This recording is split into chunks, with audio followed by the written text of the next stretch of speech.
ఒక ఆడబిడ్డను ఫోర్స్ఫుల్గా ఎత్తుకెళ్లారని ఒక తండ్రి కంప్లైంట్ ఇస్తే ఆ కంప్లైంట్ రిజిస్టర్ చేయలేదని అంత ఈజీగా చెప్తున్నారేంటి? సార్ మ్యాటర్ తెలియకుండా మాట్లాడకండి. అసలు ఇక్కడికి వచ్చి అతను ఏం మాట్లాడాడో తెలుసా?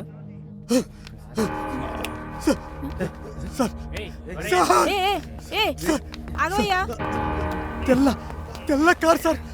నా కూతుర్ని నీ కూతురు కిడ్నాప్ చేశారు సార్. రోడ్డు మీద పరిగెత్తారు సార్. సార్ బిల్డింగ్ చెట్టు. అయ్యా రండయ్యా, కాపాడండి అయ్యా. ఆగు సరిగా చెప్పు. అసలు నీ కూతురికి ఏం జరిగింది చెప్పు. ఆవిడ పేరేంటి? పేరు సమీరా సార్. వయసు 21. మట్టి బొమ్మ కొన్నానయ్యా. నా బిడ్డకి ఇష్టం అయ్యా. అయ్యా రండయ్యా, వెళ్ళి తీసుకొద్దాం రండయ్యా. ఆగు నువ్వేం మాట్లాడుతున్నావు? మొదట కూతురు అన్నావు, ఇప్పుడు మట్టి బొమ్మ అంటున్నావు. కిడ్నాప్ ఎక్కడ జరిగింది అసలు? సార్ అర్ధరాత్రి దాటింది సార్. అక్కడ మర్రి చెట్టు దగ్గర నిలబడి ఉంటారు. కారు వస్తాయి కదా, బిల్డింగ్ ఉంటుంది కదా సార్. ఉంటే ఆడే సార్ బొమ్మను తీసుకొచ్చాను సార్. ఆ బొమ్మ పగిలిపోయింది సార్. నాతో రండి అయ్యా.